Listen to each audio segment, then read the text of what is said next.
Selamat pagi pemirsa. Berita Padang hadir kembali hari ini bersama saya Adini dan sejumlah informasi telah kami siapkan untuk Anda.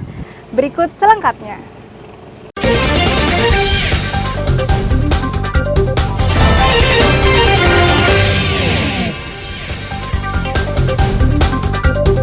Pembuang bayi di bus antar kota dalam provinsi, ternyata sopirnya sendiri. Puluhan kilogram ganja disita polisi. Jam dinding unik karya 3 anak muda Pauh.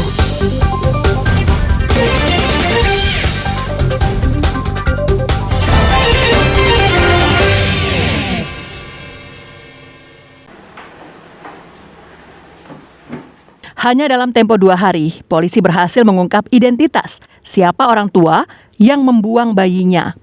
Hasil penyelidikan, ternyata pelakunya adalah sopir bus itu sendiri. Bayi yang diserahkannya ke sebuah klinik adalah anaknya dari hasil hubungan gelap dengan selingkuhannya. Menariknya, selingkuhannya ini adalah teman dari istri sang sopir. Pemeriksaan intensif yang dilakukan polisi akhirnya bisa mengungkap semuanya. Pasalnya, saat diperiksa, JE berbelit-belit memberi keterangan sehingga menimbulkan kecurigaan. Setelah didesak, akhirnya JE mengaku bahwa bayi tersebut adalah anaknya. Pasangan selingkuh JE yakni RD, warga Koto Tangah Padang, langsung dijemput polisi. RD yang datang ditemani suami sahnya juga mengakui kalau bayi tersebut hasil hubungan gelapnya dengan JE. Dalam keterangan polisi pada Senin siang, tersangka JE menyebut bahwa selingkuhannya tidak mau merawat bayi tersebut. Demikian juga dirinya. Hingga akhirnya dikaranglah cerita tentang bayi yang ditinggal di atas bus tersebut. Si perempuan kebetulan punya suami, masih punya suami. Nah, alasannya si suami ini nanya, ini bayi siapa sebenarnya? Paginya si saudari RD ini mengaku ini adalah bayi anakmu. Tapi didesak lagi malam harinya, kemudian si RD ini ngaku ini bayinya saudara Mr. J. Saat ini kondisi bayi dalam keadaan sehat dan masih dalam pengawasan polisi. JE dan RD ditetapkan sebagai tersangka berdasarkan Undang-Undang Perlindungan Anak dengan ancaman hukuman 5 tahun. Eki Rafki melaporkan dari Pariaman.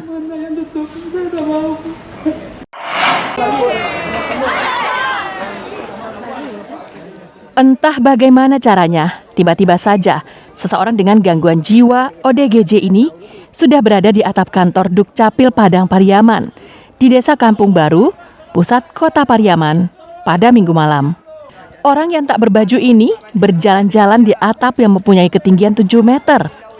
Evakuasi yang dilakukan petugas pemadam kebakaran bersama polisi dan warga berlangsung menegangkan. Beberapa kali petugas membujuknya untuk turun. Namun enggan, petugas kesulitan mendekatinya karena berada di ketinggian. Karena bosan dibujuk, orang dengan gangguan jiwa ini berupaya kabur.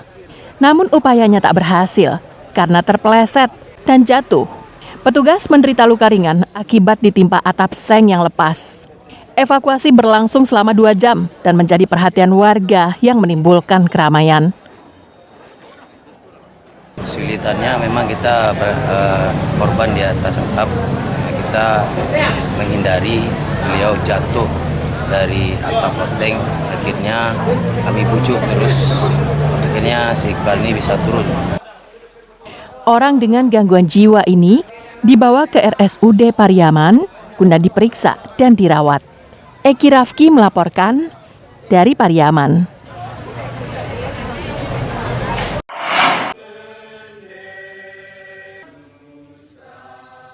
Sejumlah generasi muda dan para pelajar di Kabupaten Kepulauan Mentawai dengan hikmat mengikuti pelaksanaan upacara Hari Sumpah Pemuda yang dilaksanakan di halaman kantor Bupati Mentawai Jumat pekan silam. Peringatan tersebut menjadi momentum bagi setiap generasi muda Mentawai untuk mengekspresikan cita-cita mereka kembali bagi kepentingan bangsa ini. Sebab, jika dulu para pemuda berikrar untuk bertanah air satu, berbangsa satu, dan berbahasa satu, maka saat ini yang dibutuhkan dari generasi muda Mentawai adalah kepedulian terhadap kemajuan bangsa dan negara ini. Menurut salah seorang siswi tingkat sekolah dasar Mentawai, sebagai generasi muda penerus bangsa, dirinya mengaku akan terus belajar dan menuntut ilmu agar dapat menjadi pemimpin bangsa ini. Kami sebagai pelajar akan terus belajar dan belajar untuk menuntut ilmu agar menjadi pemimpin yang baik untuk bangsa Indonesia. Beda lagi dengan para pemuda dan pemudi Mentawai. Mereka hadir di tengah masyarakat untuk membagikan ilmu pengetahuan dan keterampilan yang dimiliki kepada adik-adiknya melalui program pendidikan. Hal itu terlihat dari semangat para pemuda dan pemudi anak Mentawai membangun sekolah alternatif non-formal dalam membantu anak-anak yang putus sekolah. Kami sebagai pelajar akan tetap berusaha untuk belajar setinggi-tingginya menuntut ilmu untuk agar menjadi pemimpin yang baik untuk bangsa Indonesia. Menurut PLT Sekda Kabupaten Kepulauan Mentawai, Rinaldi, peringatan Hari Sumpah Pemuda kali ini merupakan momentum untuk meningkatkan semangat para pemuda Indonesia untuk bersama-sama membangun bangsa. Secara program kita, pemerintah daerah sebenarnya sudah 10 tahun terakhir ini kita sudah mencetak hampir 1.000 sarjana.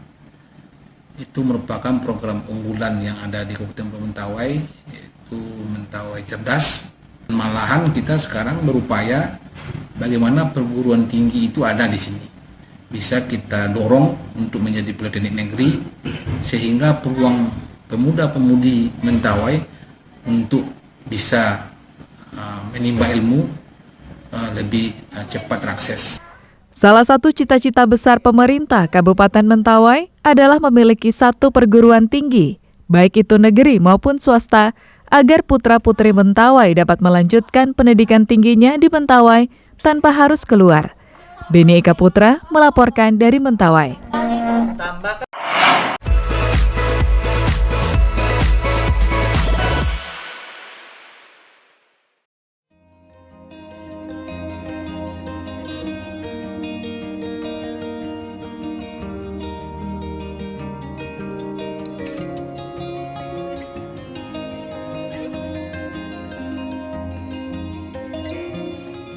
Saya dulu adalah seorang sopir metro mini dengan kehidupan keras. Saya orang susah. Setelah itu dapat musibah alamat tua saya pulang kampung. Di kampung namanya saya anak-anak petani. Saya rintilah usaha dengan petani laija.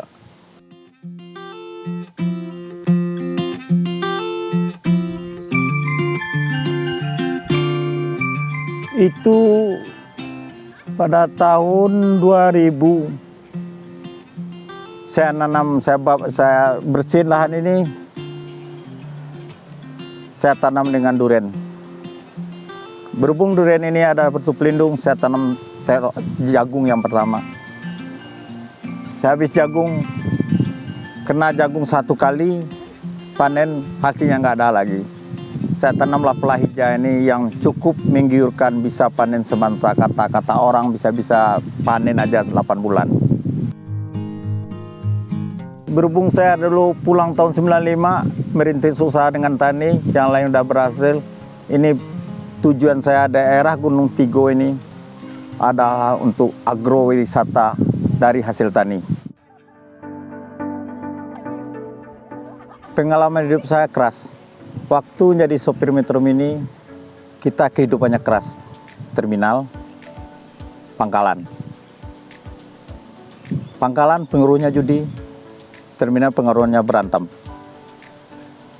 Memang penghasilan waktu tahun 95, 90-an itu gede dari metro mini. Tapi ketenangan batin nggak ada. Kita kehidupan kita kira keras. Alhamdulillah sekarang jadi setelah saya berkebun, duniawinya agak kurang. Kita tenang di perdesaan, kita tenang dengan lingkungan kita, jadi hasil kita juga cukup memuaskan. Itulah saya rasa sekarang ini.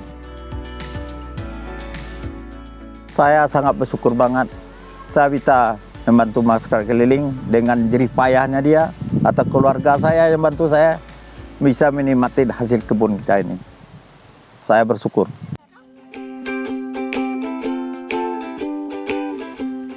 Kalau saya pribadi, karena saya pelajar, yaitu untuk belajar. Apalagi saya tertarik dengan hal perkebunan lah ya. Jadi di sini tuh saya bisa belajar bagaimana cara memanen dan juga mengetahui apa-apa saja yang dibutuhkan dalam perawatan, salah satunya perawatan buah terong. Karyawan saya tetap tiap hari 8 orang, waktu panen 20 orang. Alhamdulillah masa panen saya baru lebih kurang dari sebulan, udah terkumpul hitungan kilonya 21 ton 500 kali 5.000, kotornya 100 juta lebihan. Alhamdulillah lah Pak, kondisi sekarang sama pandemi, ya gimana sih keluarga kebanyakan bingung Pak gitu. Semenjak Om Rizal ini bertani lah, semua karyawannya cukup lah, alhamdulillah dibantu sama berkebun di sini. Tujuan ke sini mencari terong, soalnya terong di sini luas, bisa dipasarkan ke dalam daerah sampai keluar daerah. Sudah tuh ke daerah Jambi, Pekanbaru, ke daerah Rengat, dipasarkan terong nih gitu. Di mana kita miskinnya? Kalau ada kemauan, bulatan tekad kita, pulang rubah kehidupan keras, bangun desa kita. Dengan 10 tahun kita berhasil, pasti bisa. Kita orang Indonesia selain Pulau Jawa, karena penduduknya padat, kita dengan 1 hektar aja kita bisa sejahtera. Yang penting kita berani berubah.